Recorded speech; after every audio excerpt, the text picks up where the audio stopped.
Alrighty, range review day. Don't Ask Dover Boy here.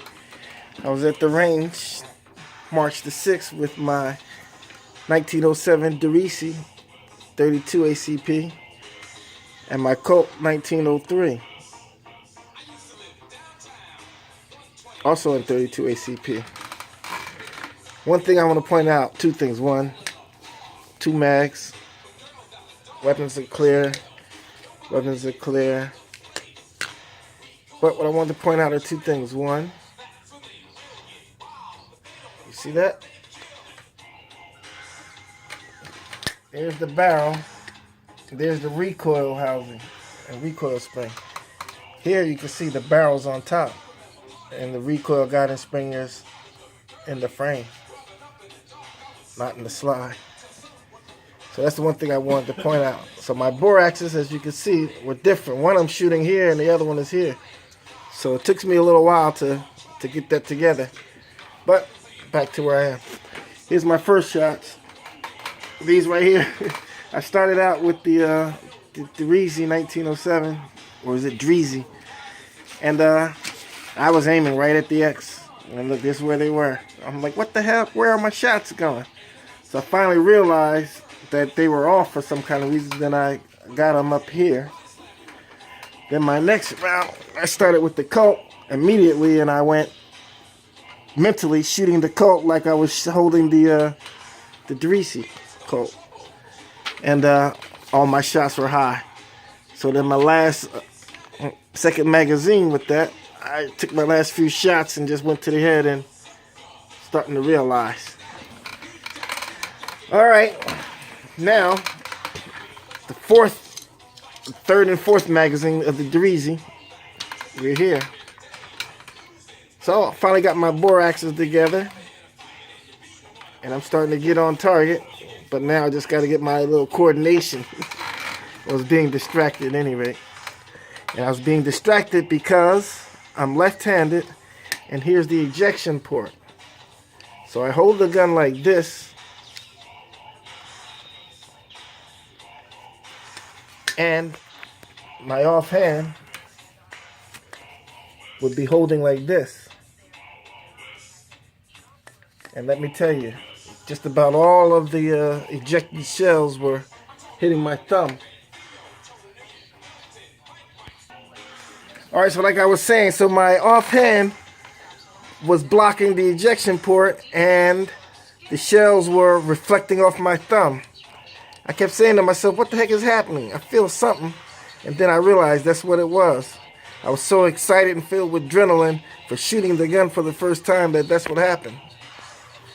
So, yeah, so that's what happened. So anyway, my last shell got hung up because I realized it, and I remember my magazine was getting towards empty, so I got a better grip, and I fired, I believe, this shot right here. While doing so, holding the gun properly like I normally would, I completely blocked the ejection port, and the bullet, or the shell rather, got hung inside the barrel and the extractor.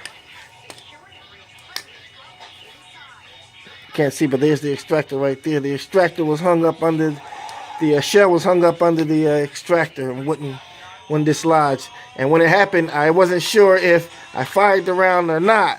So I waited until like the next day, and I eventually checked to see, like so.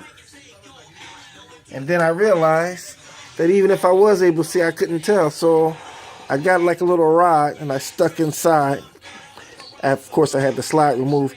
I stuck inside and I took it out and measured it. And when I measured it, it went directly maybe about a quarter of an inch to an eighth of an inch towards the end of the shell. So that way I knew directly that it was an empty casing.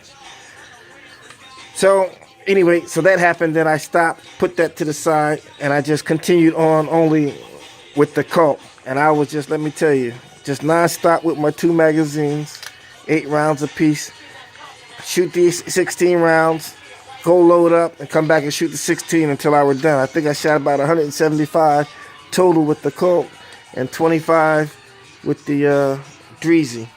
So here's the Colt. After I shot with that, aim at the shoulder because these were all over the place. And this was off. Then I realized after those shots, like, hey, you know what? You're shooting a different gun. Shots on target. Now again, with the Colt only, here's my targets. I went for the shoulder. I went for the head. And then I took a couple shots at 7 and a couple shots at 8. Counting that errant one. I'm sorry, all these shots were at 8. This one right here, shots were at 8 and shots were at 7. Center mass. Wow, and then I went for the outside 7. A couple of these shots were for the 9 and the 8. Those two highs should have been on the 8. And these were headshots. So all in all, I got the Dreyse fixed. Oh, another thing was, right here, you see this side? Man, this was blown out a lot more, maybe about 1/4 of an inch wider than what it was. I put it in my vise and squeezed it tighter. So I don't know if it was like that originally or from the ammo. Well, anyway, I'm gonna get some more ammo and I'm gonna fire probably just one magazine, clean it up, and retire the Dreyse. My review on it, it's a good shooting gun, but once you realize your bore axis is not the same as a conventional pistol, you'll be all right. You'll shoot pretty well, you know. And that's about that. Now with the Colt, let me tell you, you shoot this, you fall in love. It's hard to acquire the sights, but let me tell you, once I acquired the sights, and it was like the blade of the front sight had to break across the top of the blade of the back sight. You know, not parked in, but just right as though it was a nice smooth arc, unbroken. Once I did that, shots on target. When I hold on, shots on target. And a lot of these two right here, these are the last two, 3 and 4. A lot of these holes were, I was shooting and I had some good glasses on, and I was actually trying to put the round behind the next round. So a couple of them I was able to do it. Here I think about 2 times I was able to do it. But let me tell you, the Colt 1903 shoots like a dream. It naturally aims, and that's that's what I would, this right here. Once the Dreyse went out, I was with the Colt. I said, you know what? Since I'm going to have the rest of the day with the Colt, let me finish these 2 rounds. I just did not aim. I just pointed the pistol at the head, and I got all my headshots. Just natural pointing. These were me aiming. And like I said, a couple of the errant ones was acquiring the sights. But hey, man, 1908, I think this was made in 1920. And hey, if I was a concealed carrying, I would love to carry this bait back in those days. Today, I'm not so sure. Well, I'm not so sure about about stopping power, but being that the rounds are small, magazines are slim, you can overload on magazines, and this thing works like a dream. You could just go through a couple magazines till you finish, or till your threat is done. And like my buddy King Coil, Andre Coutinho would say, if you run out of ammo, you can always use it as the weapon. But I would never use my Colt for that. How haul ass and run. This is Don't Ask Dover Boy. I don't know what the hell I'm saying 19 for. Glock 19 ain't here. 1903. Colt 1903. That's what it was. Dreyse 1907. Oh, another thing real quick about history. This came out in 1907, but this really should have been the first semi-auto or auto-loading pistol.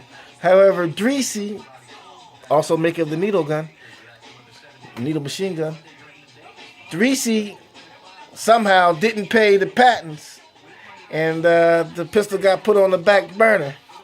But eventually they got the patents together and they did what they had to do. And if you look at it, this looked just like the close this now. It looks just like the FN/Browning 1900, which was the first auto-loading pistol, or the first pistol with the slide. So that's Dover Boy. We're out of here. 2017, March 11th.